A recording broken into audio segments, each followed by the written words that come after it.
जी बिल्कुलु तव्हांखे अफ़सोसनाक ख़बर खां आगाह कंदा हलूं त शाह शम्स कारवान सब्ज़वार लाड़काणे सिंध तरफ़ां ज़ाइरीन जी बस जेकी आहे सा हादसे शिकार थी आहे, जंहिंमें 30 खां 35 ज़ाइरीन जेके शहादत जो रुतबो माणे चुका आहिनि। ऐं उहा बस जेकी आहे असां अॼु सुबुह जेको आहे सो रहमदान बॉर्डर क्रॉस करे जेको आहे सो यज़ तरफ़ वञी रही, त उनखे जेको आहे सो ब्रेक फेल थियण जे करे जेको आहे सो हादसो पेश आयो। अफ़सोसनाक ख़बर इहा आहे, तव्हांखे ॿुधाईंदो हलां त यज़्द जे भर में गाॾी ब्रेक फेल थी वई, जंहिंजे सबबु जेको इहो हादसो पेश आयो आहे।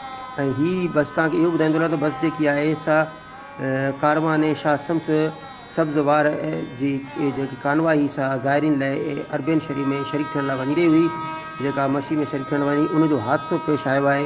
जेको आहे सो यज़्द ईरान जे शहर यज़्द में। ऐं मां तव्हांखे इहो ॿुधाईंदो हलां त हिननि जो तालुक़ु जेको आहे सो लाड़काणे सां ऐं कश्मीर सां आहे, जिन में तव्हांखे ॿुधाईंदा 35 खां वधीक जेके माण्हू शहीद चुका आहिनि ऐं मुकमल तौरु बस तबाह थी चुकी आहे। नाज़ राजपर मीडिया ज़ा HD यज़्द।